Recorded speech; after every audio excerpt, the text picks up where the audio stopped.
Most of you who will be watching this video probably know me, but for those who don't, let me introduce myself. My name is Mike Brown. I'm a professor of philosophy and the mission program coordinator at Christendom College.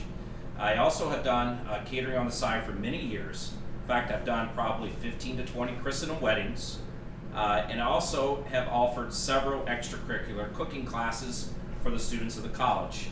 But instead of doing another cooking class this year, we decided to actually do a series of cooking videos. So the plan is that we're going to do one video per month, and the idea that I have is to only present to you what I would consider very tasty but also very easy recipes. Now, if you tell me you don't know how to cook, trust me on this, you will have success with the recipes I'm going to offer you.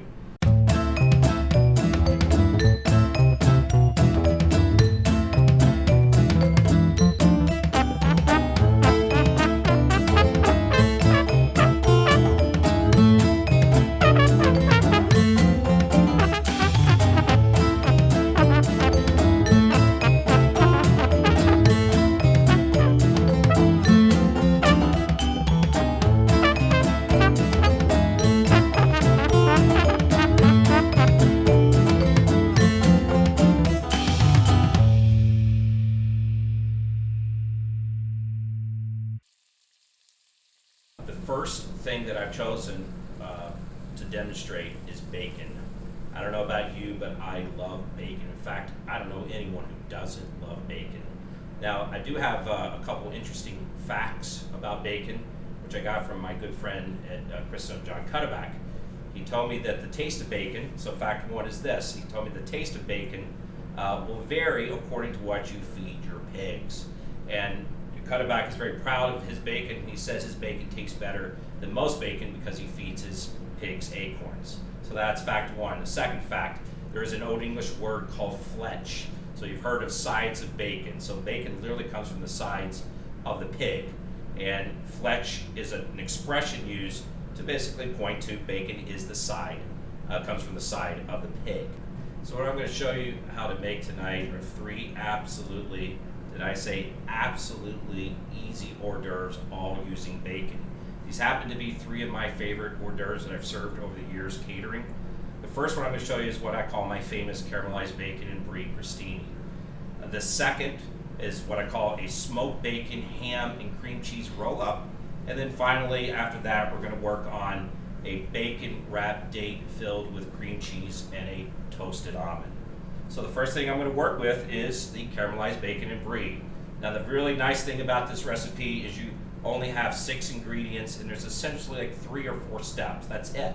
So what you're going to need, you're going to of course need your bacon. Okay, you're also going to need, of course, your brie cheese, which everyone loves. So brie cheese is a really nice soft cheese. And then you're going to need your brown sugar, which you're going to use to coat your bacon. And then also your pepper, your black pepper, which we're going to put on top of the bacon after we coat it with the brown sugar. And then this is optional, but I also often like to also caramelize some almonds and put those on top of the bacon after caramelizing the bacon. So, but again, this is optional. You don't need the almonds. And then finally, of course, you're going to need your French bread.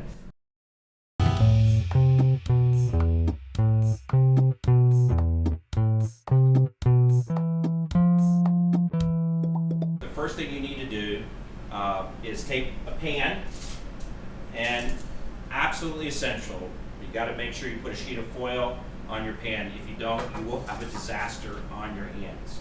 And then take your bacon and then simply lay it out side by side on your baking sheet. So you'll note, just learn to put it each piece next to the other. So then take your sugar and then coat each piece of bacon with a light coating of the sugar. And then after you do that, take your pepper and then give it a good coating. After you do that, then turn your bacon over and do the exact same thing on the other side. So coat it with some sugar and then sprinkle it with some black pepper. Okay. then your bacon is ready to go. It's ready to be put into the oven. Now I like to set my temperature around 350, 375, and from experience, it takes the bacon to fully cook around 30 to 35 minutes. But make sure like halfway through you take your bacon out and turn it over, and then even maybe drain some of the fat off.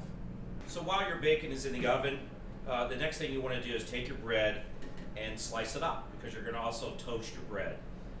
Now, I like to have my bread thinly sliced, and so I would say maybe like 1/4 of an inch. So just take a regular bread knife, cut yourself some slices.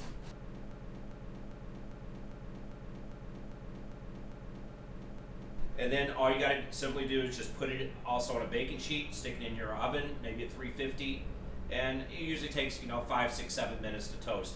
But this recipe is a lot better if your bread is actually toasted. So make sure you keep it in there, let's say 7 or 8 minutes.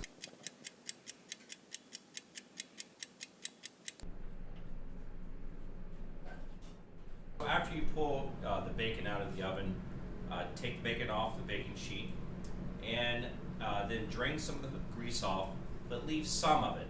Because what you're going to do next, you're going to take your almonds, if you decide to use them, and then what I like to do is just take your almonds, put it on the same exact baking sheet that you had your bacon on, and do the exact same thing you did with your bacon. So after you put your almonds on there, take some of your brown sugar and sprinkle it over the almonds, just like this. And then if you want to, you can also put some pepper. So after you do that, then you're ready to put your almonds into the oven, and you're gonna toast them until they get caramelized. I would say maybe like 10 minutes at 350, 375 degrees.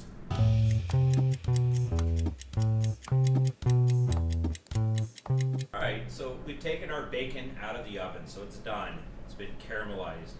Now make sure, one of the things you do is pretty soon after you take it out, get it off the pan so it doesn't stick, and put it into, I don't know, you can just put it on a plate or put it in another pan to let it cool. And then what you're going to do, you're going to start to pick it apart into small pieces. Because the idea is you're going to take little pieces of the bacon, and put it on a slice of the bread.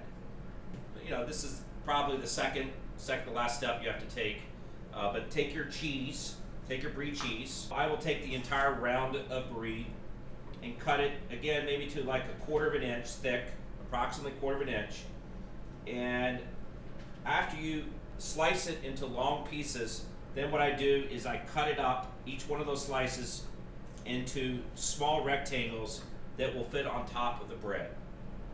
All right, so guys, we have everything done, and the only thing we have to do left is put everything together and then assemble it into the crostini. So what you're going to do is you're going to take a piece of toasted bread, take some of your bacon, lay it out just like this, something like that. Now, again, I would really strongly suggest that you put more than less. So let's just say if I just put that there, people aren't going to get the taste of the bacon. So put a decent amount on there. So after you do that, then what you can also do, if you want to, you can add some of your toasted and caramelized almonds. And then finally, just take a piece of brie cheese, put it on top. And what I like to do is press it, ever so slightly, put it on top of the bacon, and then press it just to make sure it covers the entire crostini. And then after you do that, the only thing you have to do is put it in the oven to melt your cheese. And I'm literally talking about 45 seconds to maybe a minute.